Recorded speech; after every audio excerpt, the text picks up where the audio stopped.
everyone, welcome to Consult Kriba YouTube channel. I am Mahalakshmi Arun Rajkumaran from Consult Kriba. Today we are going to see a very interesting exports, and this product everyone loves on this earth irrespective of the age. Are you excited? Stay tuned. I'm going to walk you through every single details about this product's export.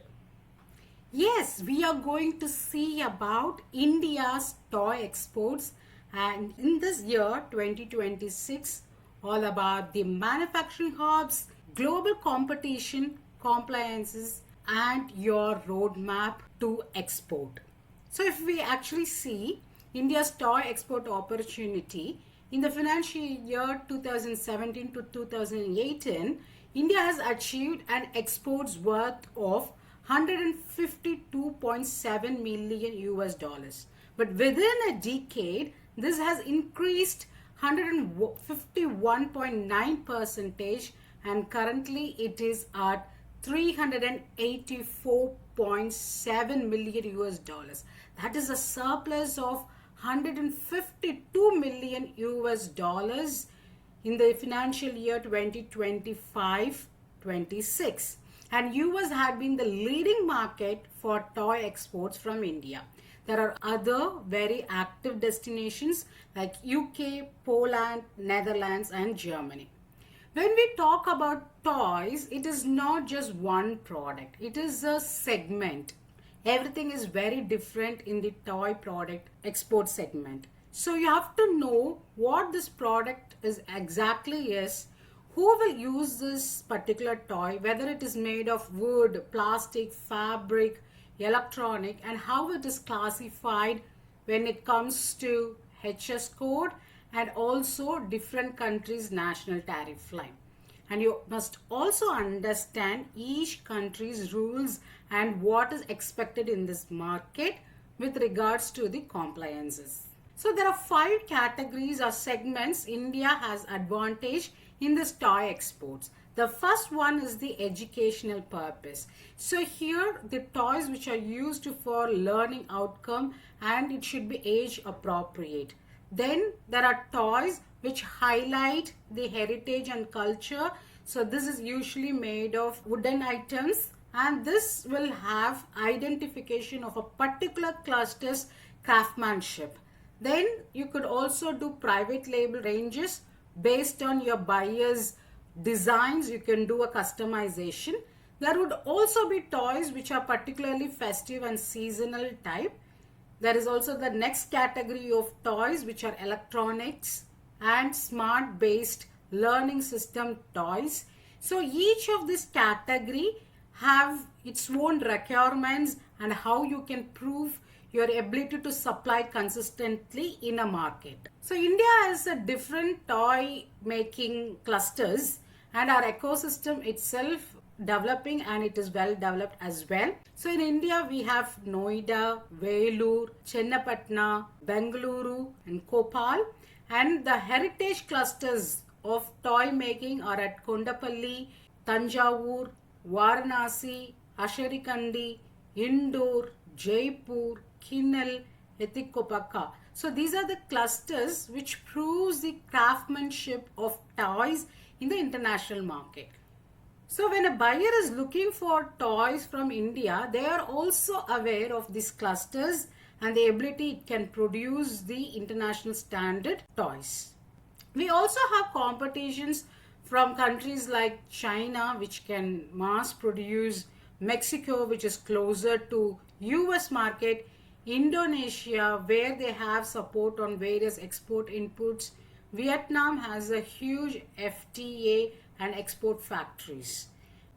So India cannot just compete on price in the international market. We should have very systematic approach when we export products from India. So especially in toys, you can play your advantage with the different segments.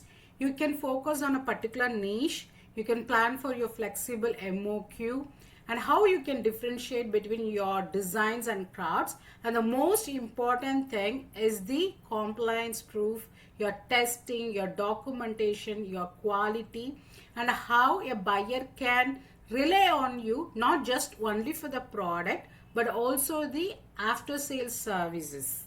So every market has a different expectation. If you consider US, which is the top destination for India, there is a large demand which expects ASTM F963 standards, and there is also a proper tracking. If you take Great Britain, there is a vast retail chains are there, safety, technical details, your markings, and EU is a highly regulated market. So it looks for how your product can be placed through digital channels and how you can prove how well you are making, which complies with EU regulations. If you consider UAE or GCC, it is a regional distribution hub between Europe and Africa. It also connects to West Asia as well. So you have to understand the local cultures, label, distributors' expectations. So the compliance is not about just a certificate. It is a whole process starting from the design, test, your proof, labels, and how you control every quality. The BIS certification is only for Indian market. It's not for the international market. So in international market, every destination have its own requirements. For example, EU, EN 71 plus CE. For US, ASTM F963. And you also have ISO 8124. So different type of products and the materials also will have its own certifications, like you have to prove whether it is non-toxic, FSC certification is there, ICTI care and BSCI audits are done regularly to ensure you have social and ethical compliances which are expected by major big groups and brands. So whether you are a cluster based toy manufacturer or you really have a huge manufacturing capacity, ensuring that your products are up to the toy standards should be proved by proof, a proper safety standards, not just with words. So when it comes to toys, buyers have to be assured of risk reduction. So this is where a toy can fail or a sample or the production may not match. That could be missing labels and documents. That could be IP risk and copy, late dispatch. You have to ensure when you're doing a communication with your buyer, you have to showcase how well you're prepared for the market and how well your buyer's business is safe with you. This is what really matters, because finding buyer is no more a challenge. It is simple and easy. So what you should have before in hand, even before approaching your buyer, you should have a reference to your golden samples, test reports, your packing spec, your IP records, your quality control plan, technical files, what is your ability to supply and how long they can go for it. Because when a toy is proved in a market, it is not a one-time purchase. A buyer would love to do business with you again and again, and you should be well prepared and focus on repeated orders. And who is the person who would be regularly in contact with your buyers? So if you have to consider toy exports, first thing, you choose one segment and category and you be aware of its HS code and your target country's rules. Then prepare the proof that you can export the product well. Don't wait for an enquiry. Always be prepared with your MOQ and the price calculations. With the risk that's happening in the logistics, it's important that you're prepared with your FOB and the CIF rates regularly. And then you start going to the markets, because there are different type of buyers out there when it comes to international market. So be prepared, like what kind of buyers you can deal with based on your capacity and ability to supply. Getting the buyer connections, now it can be automated with all the advancements with AI and automation.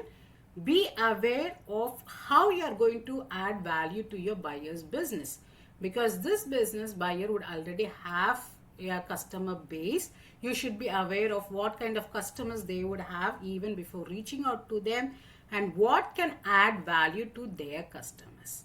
Then following up with them professionally with the proper samples and follow up can help you to achieve repeated orders. This is where Consult Kripa helps exporters from finding buyers to closing orders. If you are not sure where to get started, join our 3-day export sales process where we go through how you should be prepared for your sales process, finding your buyers and starting your sales process. So you can also scan the QR and join the next 3-day export sales process workshop. You can also check out in the descriptions for the link to join. Looking forward to meeting you in the 3-day export sales process workshop. Thank you.